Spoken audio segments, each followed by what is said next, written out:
à l'étranger depuis son investiture en avril dernier. La parole est à vous. Monsieur le Président de la République française, notre hôte, Monsieur le chef d'État et de gouvernement, Mesdames, Messieurs les ministres, Monsieur le Président de la Commission de l'Union africaine, Monsieur le Président du Conseil d'administration de Gavi, Mesdames, Messieurs les ambassadeurs, distingués invités, Mesdames et Messieurs.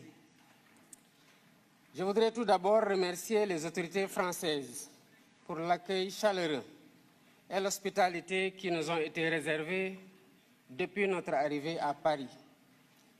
Je suis heureux de me joindre à vous aujourd'hui pour participer à cette campagne de mobilisation pour la souveraineté et l'innovation vaccinale dénommée Lancement de l'accélérateur africain de fabrication de vaccins. Je félicite vivement les organisateurs de cette rencontre, Gavi, l'Alliance mondiale pour le vaccin, l'Union africaine à travers le Centre de contrôle des vaccins CDC Africa et notre hôte, la France, pour leurs efforts au service de la santé publique. Par ma présence à ce forum, j'ai voulu exprimer mon attachement personnel à la santé et la place qu'elle occupe dans l'action de mon gouvernement. L'histoire récente de la pandémie Covid-19 nous a montré combien nous étions vulnérables, mal préparés face aux pandémies et que par conséquent, la santé doit être une priorité permanente. Il y a un peu plus de 4 ans, la Covid avait fortement bouleversé nos systèmes de santé et mis en danger les programmes de vaccination qui étaient alors relégués au second plan, devant l'urgence, évidemment, de lutter contre la pandémie. Ainsi, selon le rapport de l'UNICEF de 2021, 23 millions d'enfants n'avaient pas reçu les vaccins de base nécessaires à leur croissance normale au plus fort de cette crise sanitaire.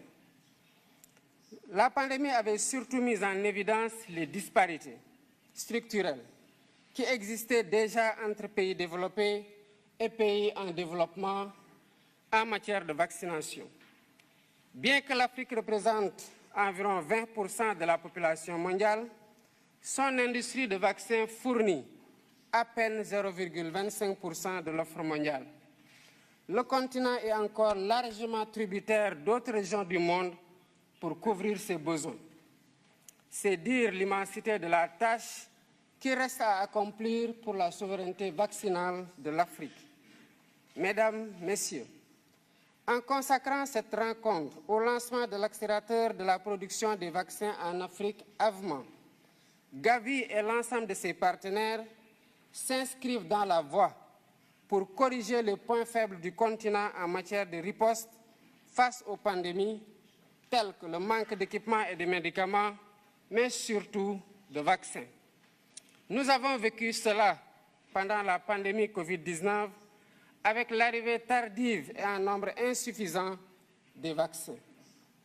Un des défis majeurs pour l'Afrique aujourd'hui, c'est de produire des vaccins, des médicaments et diagnostics, mais également d'accéder aux plateformes de commercialisation pour participer pleinement à la lutte contre les menaces sanitaires futures.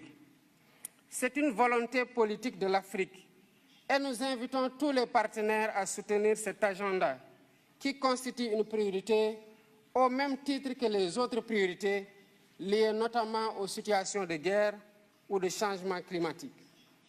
L'Afrique a les capacités de production locale de vaccins. Des pays pionniers s'y sont engagés, dont le Sénégal avec l'Institut Pasteur de Dakar. Je rappelle que cet institut existe au Sénégal depuis un siècle et qu'il a une expérience quasi centenaire dans la fabrication de vaccins. L'Institut Pasteur de Dakar a fabriqué son premier vaccin contre la fièvre jaune en 1937. Ce même vaccin a reçu la préqualification de l'OMS en 1966, donc depuis plus de 50 ans. Dans la perspective de la consolidation de ces acquis et de la réalisation de l'objectif de l'Union africaine de produire sur le continent 60% des vaccins utilisés sur place d'ici 2040, l'Institut Pasteur de Dakar a initié, avec le soutien du gouvernement sénégalais, un ambitieux programme de développement industriel estimé à 252 millions de dollars. Ce programme vise à maîtriser toute la chaîne de valeur en matière de production pharmaceutique, depuis l'identification des besoins jusqu'à l'utilisation des produits par les bénéficiaires.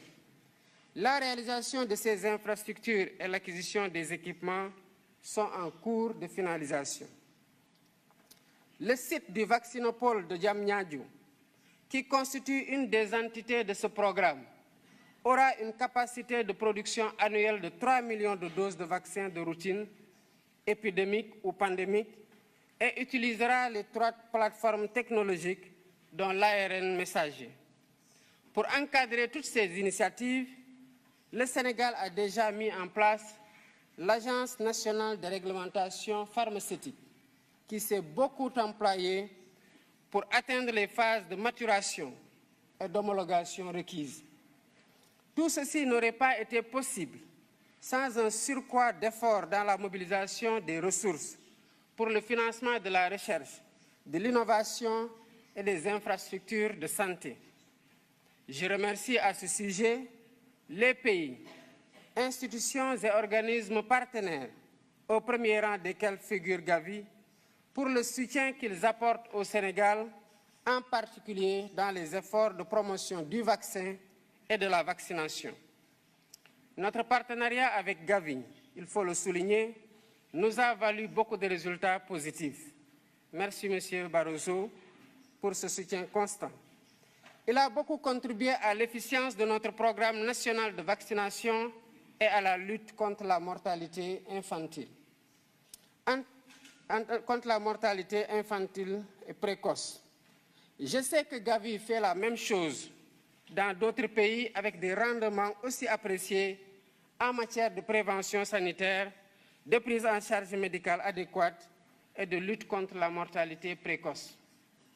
En tant que pivot essentiel de la solidarité et en reconnaissance des immenses services qu'il rend aux pays bénéficiaires, Gavi mérite le soutien continu de la communauté internationale. C'est la raison pour laquelle, en ma qualité de président de la République du Sénégal, je lance un appel à tous les pays et institutions partenaires afin qu'ils contribuent généreusement à la reconstitution des fonds de Gavi pour la période particulièrement de 2026 à 2030. Soutenir le financement de Gavi, c'est aussi investir stratégiquement et à un rythme plus soutenu dans la protection de nos enfants, des générations actuelles et futures. Je serai engagé dans cette campagne pour Gavi et je vous invite tous. Ensemble, mobilisons-nous. Je vous remercie pour votre aimable attention.